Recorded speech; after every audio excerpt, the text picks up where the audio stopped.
L'Association internationale de développement, IDA, a mobilisé 93 milliards de dollars. Les 70% de cette somme sont destinés à la relance et à la transformation économique en Afrique.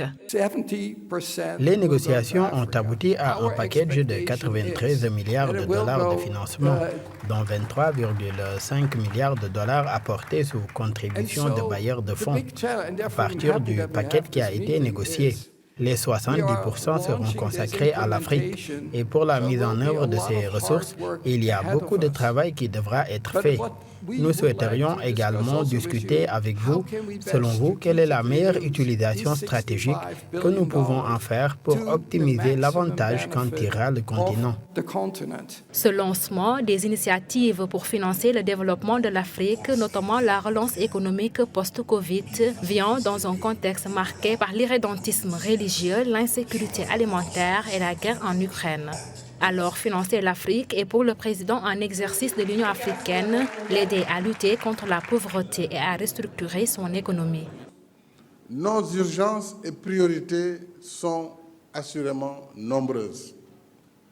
Parmi elles, il y a des surpriorités, notamment la création d'emplois, on l'a dit, emploi des jeunes, l'investissement dans l'éducation et la formation qualifiante.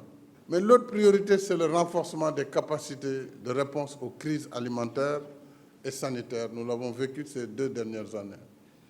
L'exploitation de nos ressources pour une transition énergétique juste et équitable. Le chef de l'État sénégalais, également président en exercice de l'Union africaine, n'a pas manqué d'appeler à l'assouplissement des conditions d'accès aux fonds de l'IDA. Suivant des procédures aussi de décaissement améliorées et aménagées, nous allons gagner le pari ensemble, puisque c'est ensemble que nous gagnerons ce pari. Et c'est ensemble que nous réduirons sensiblement la pauvreté et que nous allons créer la richesse en Afrique. Et c'est un continent également qui doit arriver à ce stade. Le sommet IDA 20 pour l'Afrique a réuni plusieurs chefs d'État africains. Ils sont chargés de répartir le financement entre les pays bénéficiaires. Une séance qui s'est tenue à huis clos à Dakar.